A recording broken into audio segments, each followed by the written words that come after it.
Shalom Baracha, que le bon Dieu vous protège, vous donne la santé, la joie, la prospérité. Amen, quel rasson.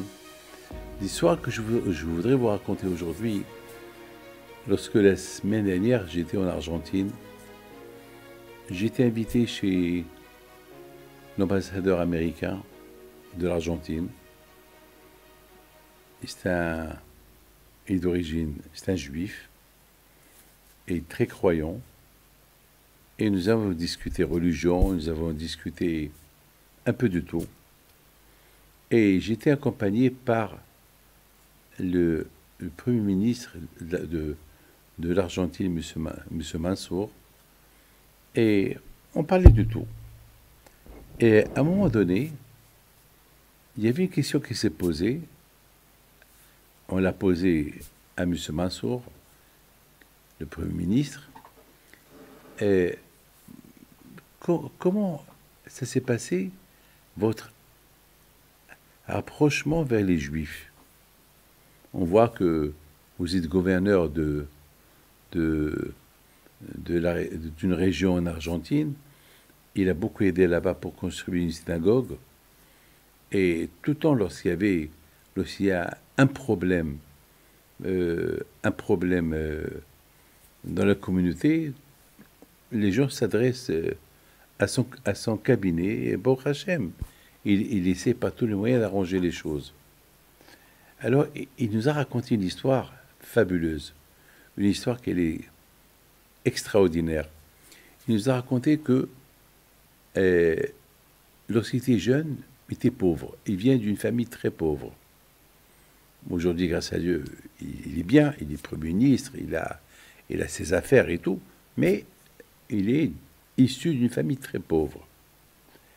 Et un jour, il a décidé de quitter sa ville, Tucumán, la ville s'appelait Tucumán, pour aller à Buenos Aires faire ses études, parce qu'il voulait être docteur. Donc, il est parti à Buenos Aires, le pauvre, il n'avait rien du tout, pas d'argent, rien du tout. Donc, il cherchait quand même un studio où habiter. Il trouve le studio, mais le pauvre, il fallait quelqu'un qui le garantit. Parce que c'est bien le studio, pas très cher à l'époque. C'est une histoire qui date peut-être 25 ans, 30 ans. Donc, le pauvre, il ne savait pas quoi faire. Et voilà une voisine, elle ouvre la porte et lui dit alors, c'est vous qui va habiter là? Il a dit, je voudrais bien habiter là, mais j'ai besoin d'un garant, j'ai pas de garant. Alors, elle le voit, elle dit, qu'est-ce que tu vas faire? Ben, je vais faire mes études, je suis pas riche, j'ai rien du tout, et cette maison-là, c'est vraiment, ça, c'est le prix, ça m'arrange, parce que je vais partager la chambre avec un copain, donc ça m'arrange pour faire mes études. J'ai 5 ans d'études. Alors, elle a dit, écoutez, je connais le propriétaire, je veux parler avec lui, et ne t'inquiète pas. Il n'a rien compris, M. Mansour. Il a dit, merci. La même semaine, tout s'est bien rangé. Et de temps en temps, cette madame, elle accueille chez lui. C'est une vieille femme. Et c'est une rescapée de la Shoah. C'est une juive rescapée de la Shoah. Et puis voilà, le voisinage était bien. M. Mansour était content que le bon Dieu l'a envoyé à une juive qu'elle a aidée. C'est beaucoup des fois, les gens, ils ont des mauvaises idées sur les juifs. Ils croient que les juifs, c'est des capitalistes et des voyous, c'est des voleurs. Mais quand même, regardez cette femme-là, elle a aidé un monsieur qu'aujourd'hui, il est Premier ministre. Elle était pauvre, elle a aidé, c'est comme ça. À Israël, ils ont cette qualité de Hesed. Quelque temps plus tard, Baruch Hashem, M. Mansour, il veut retourner chez lui. Il vient chez madame pour lui dire au revoir. Il voit la maison dans un état lamentable. Il y avait beaucoup de balagan dans la maison. Il lui dit, je voudrais bien t'aider à faire un peu d'ordre dans cette maison. Elle lui a dit, d'accord, d'accord, moi je suis vieille, j'ai pas la force de lever les cartons. Et puis voilà, il commence à l'aider, il lève les cartons, papa, et elle débarrasse, elle jette, elle jette, voilà, il tombe sur un plastique, il est un peu lourd. Il ouvre le plastique, il y avait là-bas une kahara, un, un, un plateau. Et elle voit le plateau, elle commence à pleurer. Elle lui dit, madame, pourquoi vous pleurez? Ça, c'est le plateau de Pessah. C'est le plateau de ma mère lorsqu'on faisait le Pessah. Malheureusement, je ne suis pas religieuse aujourd'hui, mais lorsqu'on faisait le plateau de Pessah, la fête de Pessah, ma mère, elle mettait ici le maror, la harotzet, la galette. Et M. Mansour, il se rappelle encore des noms en hébreu.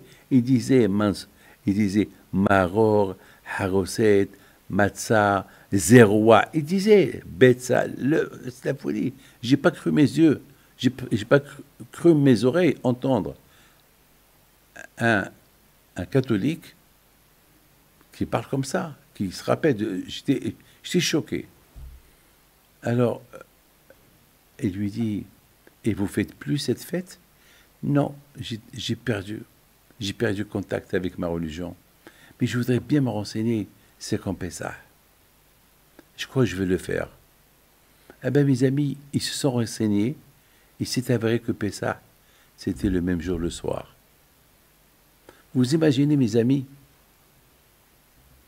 comment Akadosh Baruch Hu, il a aidé cette femme-là à retourner vers lui à travers un plateau de Pessah, la veille de Pessah. Et M. Mansour, il l'a aidé à cachériser la maison avec son copain.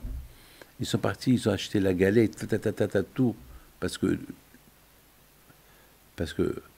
Buenos Aires, l'Argentine, c'est le pays où il y a presque 150 000 juifs, il y a 25 ans. Aujourd'hui, peut-être il y a 80, mais à l'époque, il y avait 150, c'est une grosse communauté.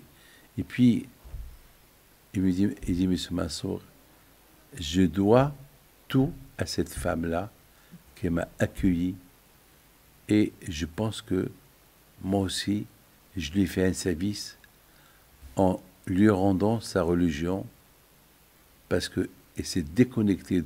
Elle m'a donné, elle a fait avec moi un service, moi aussi j'ai fait avec elle un service, le fait que je l'ai aidé, eh ben, je l'ai ramené vers sa religion. Il m'a dit que c'est lui qui s'occupait d'elle jusqu'à son enterrement et tout.